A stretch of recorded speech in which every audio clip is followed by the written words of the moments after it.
Ma spécialité est donc de m'occuper des arts primitifs en général, Afrique, Océanie et Amérique du Nord. Mais je m'occupe aussi d'archéologie plus classique, égyptienne et du Moyen-Orient. Voilà. Et pourquoi est-ce que j'aime ces objets? Peut-être par tradition familiale d'abord, puisque mes parents collectionnaient et j'ai vécu toute mon enfance avec des objets africains et océaniens et de la peinture et de la sculpture autour de moi. J'ai intégré la galerie familiale en 70 et j'ai ouvert cette galerie en 81 avec mon frère.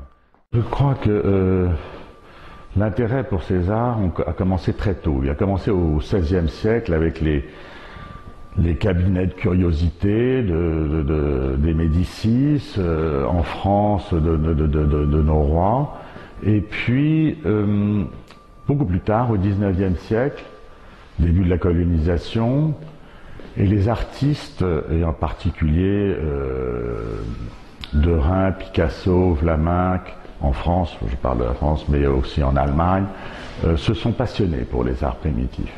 Et ces artistes ont influencé la communauté des collectionneurs.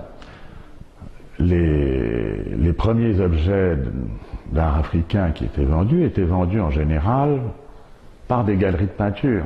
Paul Guillaume était un marchand de peinture, un marchand de tableaux, et lui-même avait découvert ces objets à travers le regard de Picasso ou de Derain. Avec l'Angleterre a été un grand pays avec un empire important et qui a le British Museum a été probablement un des premiers musées à exposer de l'art africain. Néanmoins, il y a très peu de collectionneurs et il n'y en a jamais eu beaucoup. Ils ont eu beaucoup de choses qu'ils ont vendues ces 50 dernières années à travers les grandes maisons de vente.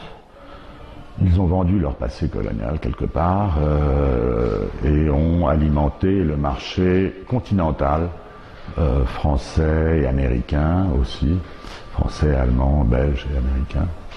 Mais eux-mêmes ne sont pas collectionneurs d'art africain. Bon, des crises, j'en ai déjà vu quand même pas mal depuis un peu plus de 30, presque 40 ans que je travaille là-dedans. Celle-ci est un peu plus rude. Je pense, c'est difficile de parler de 2 ans, je préfère parler à 5 ans, parce que 2 ans c'est vraiment très court. Mais je crois que, et on commence à le voir déjà, il y a effectivement obligatoirement un ralentissement et une grande sélectivité sur le choix et l'achat des objets. Et ce sont plutôt les objets les plus importants et peut-être les plus chers qui se vendent, mais ceux-là sont extrêmement rares et on n'en trouve pas souvent. Les objets de qualité inférieure sont beaucoup plus difficiles à vendre. C'est normal et je pense qu'à 5 ans, tout ça se remettra dans l'ordre. Voilà.